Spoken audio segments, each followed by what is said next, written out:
My Lords, the King's speech told us that measures will be introduced to improve the safety and security of public venues and help keep the British people safe from terrorism.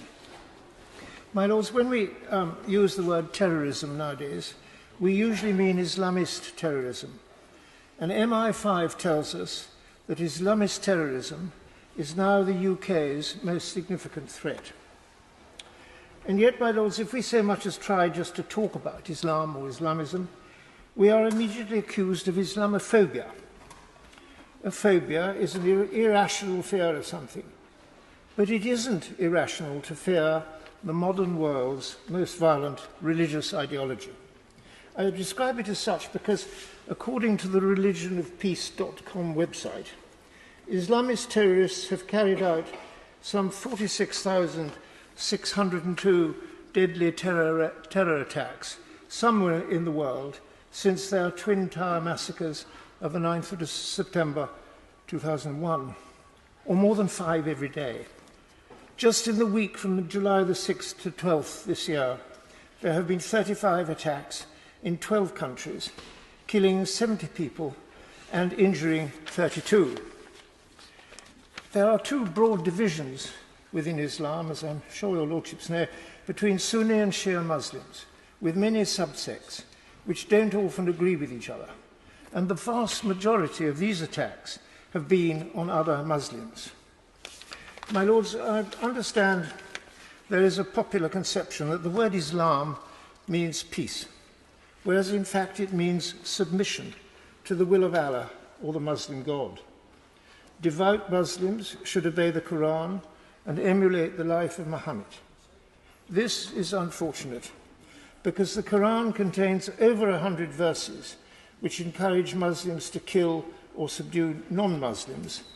And in 627, Muhammad ordered the death of 600 Jews in one afternoon. The Islamists' view of this, my Lords, is that peace will be achieved when our planet is ruled by Islam.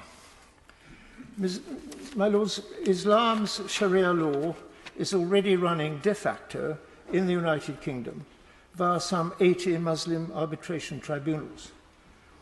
These discriminate harshly against Muslim wives, whose husbands have only to say, "I divorce you," 3 times, to leave them divorced and often destitute. The Sharia allows Muslim men to have 4 wives at a time, most of whom are having at least 2 children. So the Muslim population is going up 10 times faster than our national average.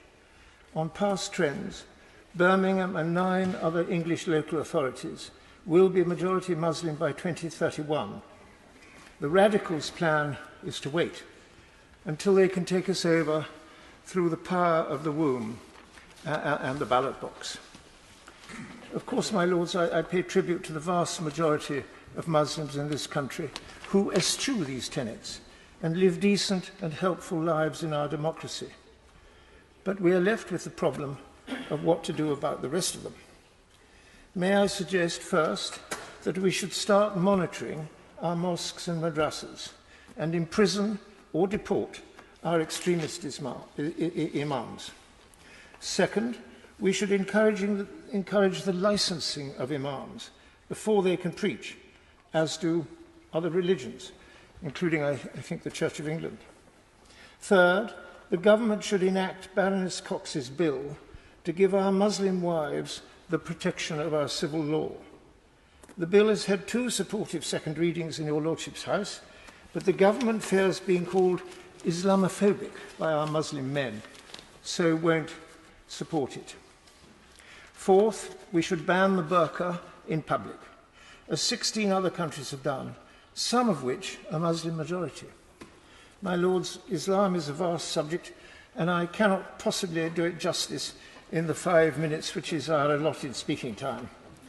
But I have written a 2-page bullet point memo entitled "Why Can't We Talk About Islam?", which has found favour in unexpected quarters, and I will put a copy of that